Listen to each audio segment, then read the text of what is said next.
নমস্কার, জি 24 ঘন্টায় আপনাদের সকলকে স্বাগত জানাই। জ্যাক অলিভল স্টুডিও থেকে আপনাদের সঙ্গে রয়েছি আমি আহেলি। শুরু করছি 3 মিনিট 3 খবর। সোনারপুরেও এবার কসবার মনোজিৎ মডেল, এক ভাইরাল ভিডিও যা ঘিরে বিতর্ক বাড়ছে। কি রয়েছে সেই ভিডিওতে বিস্তারিত জানাবো আমি আহেলি।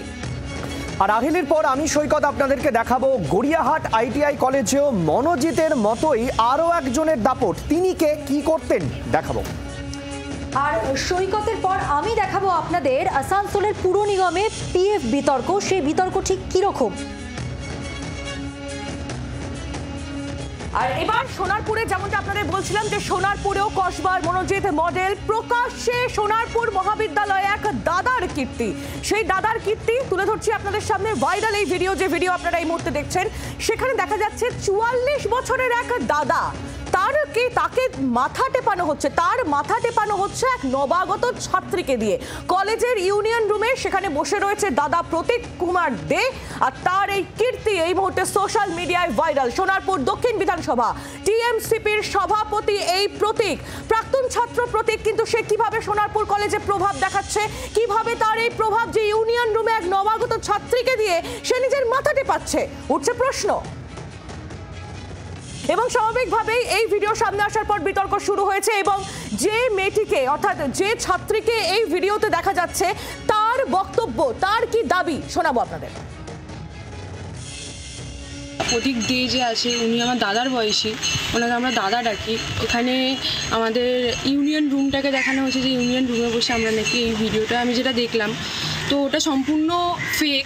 আর ওটা আমাদের ইউনিয়ন রুম ছিলই না, ঠিক আছে। তো দাদার নিয়ে যে এই কথাটা যে উঠেছে, ঠিক আছে, এইটা সম্পূর্ণ মানে ভুল কথা। আর যে ভিডিওটা করা হয়েছে সম্পূর্ণ ফেক ভিডিও করা হয়েছে এখানে। তো এই নিয়ে আমার আর নেক্সট কোনো বক্তব্য নেই।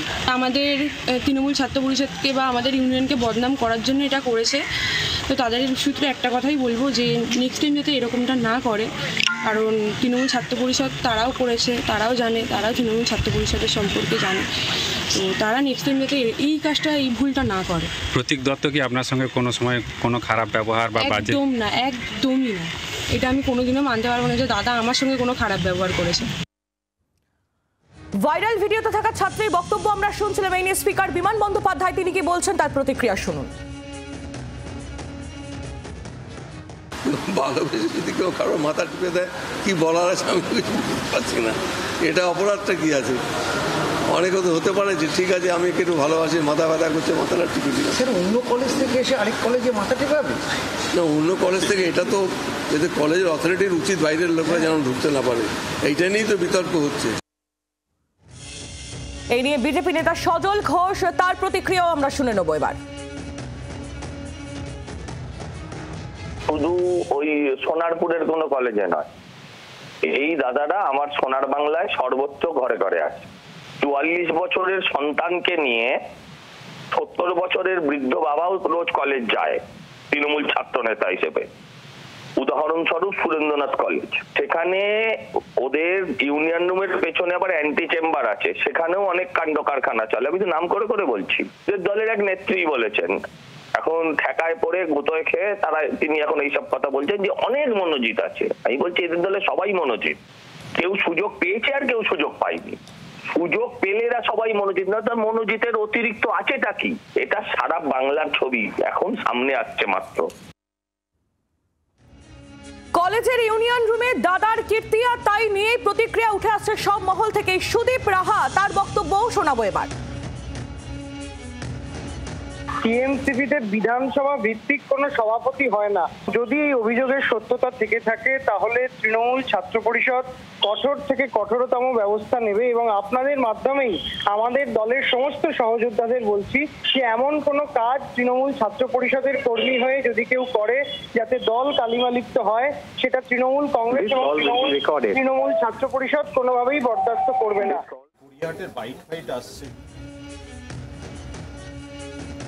আর আমি এই মুহূর্তে আপনাদেরকে যে খবর জানাবো, যে গড়িয়াহাট আইটিআই কলেজ, এই গড়িয়াহাট আইটিআই কলেজে সঞ্জয় চৌধুরীর দৌরাত্ম্য। কে সঞ্জয় চৌধুরী? কসবার মনোজিৎ মিশ্রের ঘনিষ্ঠ এই সঞ্জয় চৌধুরী, এই সঞ্জয় চৌধুরী কার্যত অতিষ্ঠ করে রেখেছিল গড়িয়াহাট ITI কলেজকে। কেন? মধ্যরাতে তারস্বরে গান বাজিয়ে জন্মদিন পালন করা হতো। শুধু তাই নয়, যখন তখন মেয়েদেরকে ডেকে পাঠানো হতো কলেজে।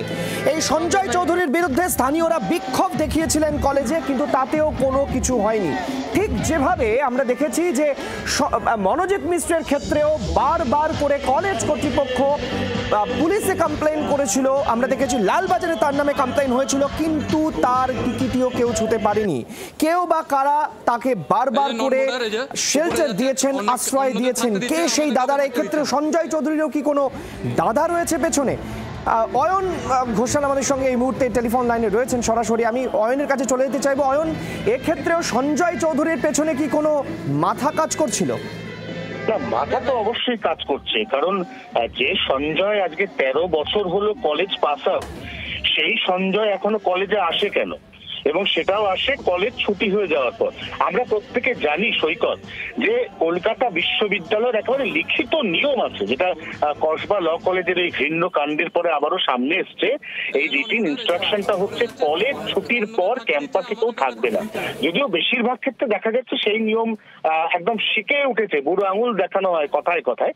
এবং সেই তালিকায় সর্বশেষ সংযোজন হচ্ছে গড়িয়াহাটের এই ITI কলেজ, যেখানে এই সঞ্জয় তার জন্মদিন সেলিব্রেট হয়। আমরা যে ভিডিওগুলো পেয়েছি সোশ্যাল মিডিয়াতে, সেখানে আমরা দেখছি যে সঞ্জয়ের নির্দেশে একেবারে রীতিমতো মদমোৎসব করে তার জন্মদিন সেলিব্রেট হচ্ছে। চটুল হিন্দি গানের সঙ্গে কলেজ চত্বরে নিঝুম রাতে নাচা গানা চলছে, এবং এই গোটাটাই চলছে সঞ্জয়ের নির্দেশে, সঞ্জয়ের দাদাগিরিতে। এবং তার থেকেও যেটা গুরুত্বপূর্ণ আমি আরো একবার, দর্শক তুমি সঙ্গে থাকো, আমি দর্শকদেরকে আরো একবার জানাবো এই মুহূর্তে যে খবরে আমরা নজর রেখেছি। বিভিন্ন কলেজ, কখনো হাওড়ার কলেজ, কখনো কসবার কলেজ, কখনো সোনারপুর, আর এবার গড়িয়াহাটের ITI কলেজ, সেখানে সঞ্জয় চৌধুরীর দাপট। যখন তখন মেয়েদেরকে ডেকে পাঠানো হতো, তারস্বরে গান বাজিয়ে জন্মদিন পালন করা হতো, যা ইচ্ছে তাই করতো এই সঞ্জয় চৌধুরী। গড়িয়াহাট ITI কলেজে স্থানীয়রা বারবার বিক্ষোভ দেখিয়েছেন, তার নামে অভিযোগ জানানো হয়েছে, কিন্তু কোনো কাজ হয়নি। আমি অয়ন আরো একবার তোমার কাছে জানতে চাইবো, এই যে সঞ্জয় চৌধুরী হোক বা সৌভিক হোক, মনোজিৎ মিশ্র হোক, বারবার করে এদের দাপট যখন সামনে আসছে, তখন দেখা যাচ্ছে প্রাথমিকভাবে একটা অস্বীকারও আসছে যে না, এরা এই ঘটনায় জড়িত নয়। কিন্তু যখন অভিযোগের বহর বাড়ছে, তখন তাদেরকে শোকজ, সাসপেন্ড ইত্যাদি করা হচ্ছে। নিঃসন্দেহে সৈকত, এবং তার থেকেও যেটা গুরুত্বপূর্ণ বিষয়, কতটা অকুতোভয় না হলে এই ধরনের ভিডিও সোশ্যাল মিডিয়াতে পোস্ট করা হয়। কলেজের ক্যাম্পাসের ভেতরে একটা সম্পূর্ণ নিয়ম বহির্ভূত বেআইনি কাজ চলছে। কলেজ ক্যাম্পাস যেখানে খালি থাকার কথা, যেখানে নৈশ প্রহরী ছাড়া কলেজে আর কারো থাকারই কথা নয়, সেখানে এইভাবে মদ্যপান মৎসব চলছে, এবং সেটা একবারে খুল্লা লাইভ হচ্ছে সোশ্যাল মিডিয়ায়। এটাই কিন্তু বিভিন্ন সময় পুলিশও তদন্ত করছে যে এই দাদারা কারা। অনেক ধন্যবাদ অয়ন আমাদের সঙ্গে থাকার জন্য। আর সৈকতের পর এবার আমি যে খবর আপনাদের দেব বলেছিলাম, আসানসোল পুর নিগমে PF বিতর্ক। কি সেই বিতর্ক একটু বুঝিয়ে বলি। অ্যাকাউন্টে জমা পড়ছে না ফান্ডের টাকা, পুরো কর্তৃপক্ষকে জানিয়ে কোনো লাভ হয়নি। গুরুতর অভিযোগ কর্মীদের। অস্থায়ী কর্মীর সংখ্যা এখানে 4000। তাহলে কোথায় গেল তাদের প্রাপ্য টাকা? এই প্রশ্নই উঠছে। দায়িত্বপ্রাপ্তদের গ্রেফতারের দাবি বিরোধীদের, কারণ তারা বারংবার অভিযোগ করেছেন, এবং ওই অভিযোগ করা সত্ত্বেও কিন্তু এই যে তাদের PF এর টাকা পড়ছে না, এ ব্যাপারে কোনো রকম ব্যবস্থা নেওয়াই হয়নি। বিজেপি নেত্রী অগ্নিমিত্রা পাল কি বলছেন শোনাবো। আসানসোল মিউনিসিপ্যাল কর্পোরেশনে কাজ করে, তাদের প্রভিডেন্ট ফান্ডের টাকা কাটা হয়েছে, কিন্তু তাদের টাকাটা জমা হয়নি। কোথায় গেল বলুন তো? সেখানেও চুরি। আর সময় মতো যদি টাকাটা না জমা পড়ে, তাহলে ফাইন হয়। আমি দাবি রাখি, ইমিডিয়েটলি যে টাকা আপনারা কেটেছেন এবং 1.5-2 বছর ধরে যে প্রভিডেন্ট ফান্ডের টাকা জমা করছেন না, সেটা ইদার জমা করুন, আর নয়তো কমিশনার যিনি আছেন আসানসোল মিউনিসিপ্যাল কর্পোরেশনে, তাকে অ্যারেস্ট করা হোক, তাকে ইমিডিয়েটলি অ্যারেস্ট করা হোক, কারণ এটা একটা অপরাধ। স্থানীয় কংগ্রেস নেতা এ ব্যাপারে তার কি বক্তব্য শুনবো একবার। এই টাকাটা 1.5 বছর ধরে কোথায় যাচ্ছে নগর নিগম তার উত্তর দেবে না। আমরা চাইবো অবিলম্বে সুরাহা হোক। যদি অবিলম্বে এই পিএফ এর প্রবলেমের সুরাহা না হয় তাহলে জাতীয় কংগ্রেস আসানসোল কর্পোরেশন ঘেরাও করতে বাধ্য হবে। এগর নগর নিগমকে আমরা বাধ্য করব সাধারণ মানুষের হকের টাকা তারা যে তুলছে সেই টাকা পিএফ কমিশনে কেন যাচ্ছে না তার পাই টু পাই হিসাব আমরা বুঝে নিতে বাধ্য হব। আসানসোলের ডেপুটি মেয়র তার কি বক্তব্য শুনুন। না ওটা জমা হচ্ছে, ওরা বিভিন্ন জায়গায় যারা কে দিয়েছে সে ধরুন এজেন্সি মাধ্যমে যদি করে কেউ, এটা মানে এখানে তো একটা ক্যাটাগরি আছে, এজেন্সি মাধ্যমে আছে, যে এজেন্সি আছে সেই এজেন্সিকে তো আমরা পেমেন্টটা করছি যতক্ষণ ওরা সমস্ত পিএফ স্লিপ না দিলে। উদ্বিগ্ন কর্মীদের পিএফ এর অ্যাকাউন্টে কবে ঢুকবে টাকা সেই দিকে তাকিয়ে রয়েছে সমস্ত কর্মচারীরা। আসানসোল পুর নিগমের এই অব্যবস্থার জন্য ইতিমধ্যেই সরব হয়েছে রাজনৈতিক মহলের সর্বস্তরের নেতৃত্ব। এখন দেখার কবে কর্মচারীদের মোবাইলে মেসেজ আসে যে পিএফ অ্যাকাউন্ট আপডেটেড হয়ে গিয়েছে। জি 24 ঘন্টার জন্য বাসুদেব চট্টোপাধ্যায়, আসানসোল, পশ্চিম বর্ধমান।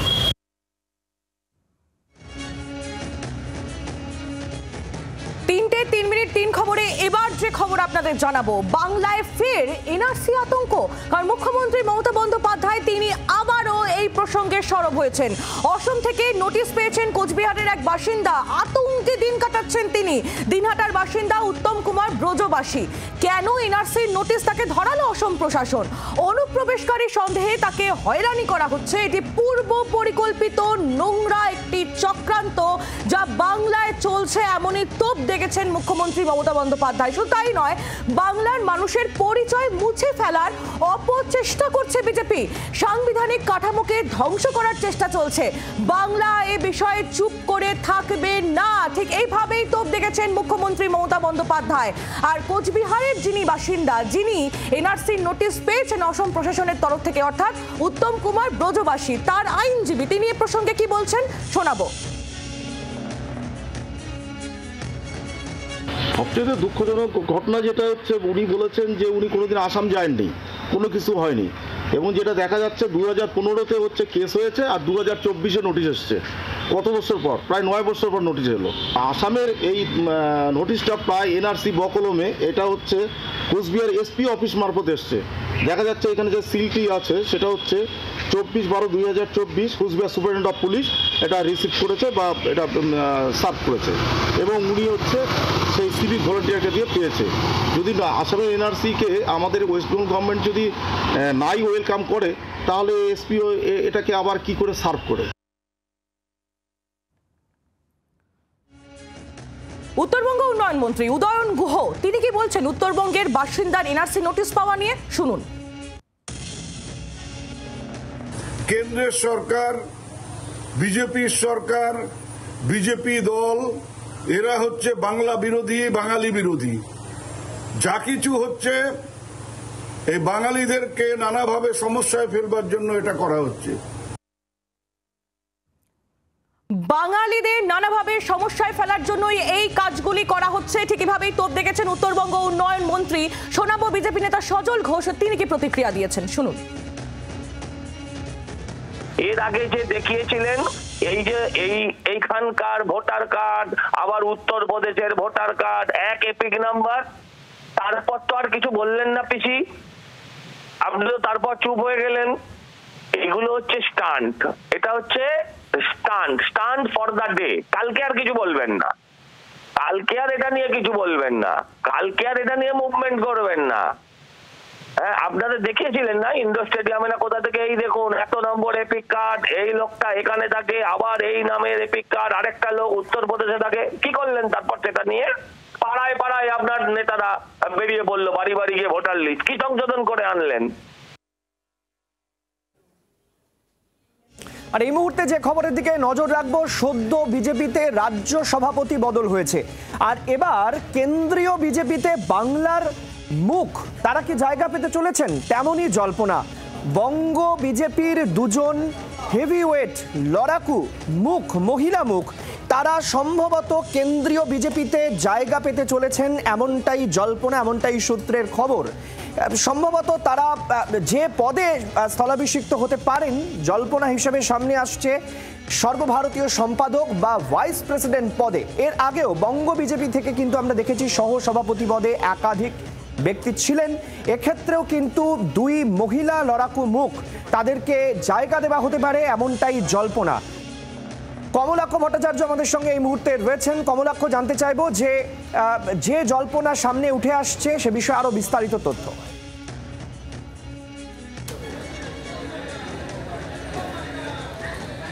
দেখো, রাজ্য বিজেপির সভাপতি পদে ইতিমধ্যেই বদল হয়েছে। নতুন মুখ হিসেবে সৌভিক ভট্টাচার্য, দীর্ঘদিনের বিজেপির সৈনিক, তিনি এই মুহূর্তে দায়িত্বে। আর কদিনের মধ্যেই কিন্তু সর্বভারতীয় বিজেপি সভাপতি পদেও কিন্তু বদল হতে চলেছে। জেপি নাড্ডার স্থলাভিষিক্ত আরও একজন হবেন, তিনি মহিলা মুখ হবেন নাকি অন্য কেউ, তা নিয়ে কিন্তু এই মুহূর্তে কেন্দ্রীয় রাজনীতিতে, দিল্লির রাজনীতিতে জোর জল্পনা কল্পনা চলছে।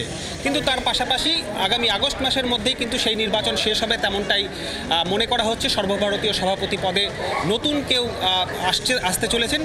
তার যে কমিটি হবে, অর্থাৎ সর্বভারতীয় বা কেন্দ্রীয় কমিটি বিজেপির যে তৈরি হবে, সেই কেন্দ্রীয় কমিটিতে বাংলার দুই লড়াকু নেত্রী তারা জায়গা পেতে চলেছেন, এমনটাই জোর আলোচনা বা গুঞ্জন, জল্পনা যাই বলো না কেন, তা কিন্তু চলছে।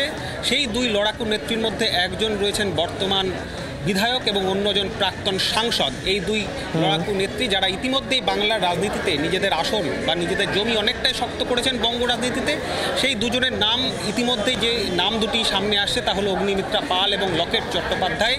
এই দুজনকে কিন্তু ইতিমধ্যেই কেন্দ্রীয় স্তরে বিজেপির নেতৃত্ব তারা মনে করছেন যে তাদেরকে কেন্দ্রের দায়িত্বে, বিজেপির সংগঠন এবং বিজেপির দায়িত্বে তারা রাখতে চলেছেন। সেই নিয়ে কিন্তু এই বদল কবে হয়, কারা সেই মুখ হিসাবে উঠে আসেন? ধন্যবাদ কমলাক্ষ। উত্তর দিনাজপুরের দিকে নজর রাখতেই হচ্ছে, তার কারণ ক্লাস 5-এর এক ছাত্রীর শ্লীলতাহানির অভিযোগ, আর এই অভিযোগেই উত্তেজনা। অভিযুক্তের দোকানে আগুন লাগিয়ে দিল উত্তেজিত জনতা। উত্তর দিনাজপুরের ডালখোলা থানার সূর্যাপুর এলাকার এই ঘটনা ঘটেছে এবং এই ঘটনাকে কেন্দ্র করে কি পরিস্থিতি আপনারা ছবিতেও দেখতে পাচ্ছেন। যে অভিযুক্ত, তার দোকানে আগুন ধরিয়ে দেওয়া হয়েছে। স্থানীয় এলাকার যারা বাসিন্দা রয়েছেন তারা এই অভিযোগের কারণে অভিযুক্তর যে দোকান রয়েছে আপনারা দেখতে পাচ্ছেন দাউ দাউ করে জ্বলছে, দোকানটি আগুন লাগিয়ে দিয়েছে উত্তেজিত জনতা। উত্তর দিনাজপুরের ডালখোলা থানার সূর্যাপুর এলাকার ঘটনা। ক্লাস 5-এর এক ছাত্রীর শ্লীলতাহানির অভিযোগ উঠেছে। অভিযুক্তের দোকানে কিভাবে আগুন ধরিয়ে দেওয়া হয়েছে দেখছেন সেই ছবি। উত্তর দিনাজপুরের ডালখোলা থানার সূর্যাপুর এলাকার উত্তেজনা। ক্লাস 5-এর এক ছাত্রীর শ্লীলতাহানির অভিযোগ। বিস্তারিত জানবো, আমাদের সঙ্গে রয়েছেন আমাদের প্রতিনিধি ভবানন্দ সিংহ। ভবানন্দ, মূলত অভিযোগটা কি জানতে চাইবো এবং এই মুহূর্তে কি পরিস্থিতি? দেখো, এই মুহূর্তে কিন্তু পরিস্থিতি অনেকটা নিয়ন্ত্রণে আছে। যেটা মূল অভিযোগ সেটা হচ্ছে যে ক্লাস 5ম শ্রেণীর এক ছাত্রী, তার সঙ্গে স্কুলের একজন অশিক্ষক কর্মচারী, তিনি একটা অভব্য আচরণ করেন এবং সেই ঘটনা জানাজানি হওয়ার পর থেকে বিষয় নিয়ে স্কুলের কর্তৃপক্ষের সঙ্গে কথা বলা হয়, স্কুলের এলাকার বাসিন্দাদের সঙ্গে কথা হয়, যারা ওখানকার জনপ্রতিনিধি তাদেরকে জানানো হয় এবং এই ব্যাপারে নিয়ে আজকে একটা কোনো পদক্ষেপ নেওয়ার কথা ছিল এবং আজকে দুপুর 1:30টার সময় একটা বৈঠকের কথা ছিল স্কুলে। ওই অভিভাবক পক্ষ এবং এলাকার বাসিন্দারা এবং স্কুল কমিটির লোকজন সব মিলে। কিন্তু তার আগেই এলাকাবাসী উত্তেজিত হয়ে পড়ে। তাদের একটাই দাবি ছিল যে ওই অভিযুক্ত যে অশিক্ষক কর্মচারী, তাকে যে করে হোক স্থানীয় বাসিন্দাদের হাতে তুলে দিতে হবে, তাকে ছাড়া হবে না। এবং তারা কিন্তু ওইখানকার তার যে দোকান, সেই দোকানে অশিক্ষক কর্মচারী যে দোকান আছে সেই দোকানে কিন্তু তারা আগুন দিয়ে দেয় এবং এই ঘটনায় কিন্তু ঘটনাস্থলে ব্যাপক চাঞ্চল্য ছড়ায়। ঘটনাস্থলে এলাকায় যথেষ্ট উত্তেজনা রয়েছে। আপাতত ধন্যবাদ তোমাকে ভবানন্দ। কথা বললাম প্রতিনিধি ভবানন্দ সিংহের সঙ্গে।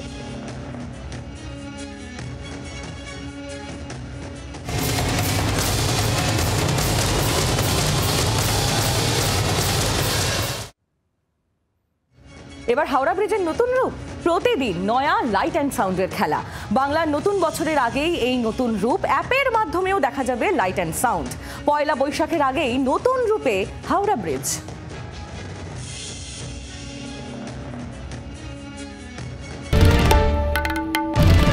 বাংলার আওয়াজ, বাঙালির আবেগ, জি 24 ঘন্টা।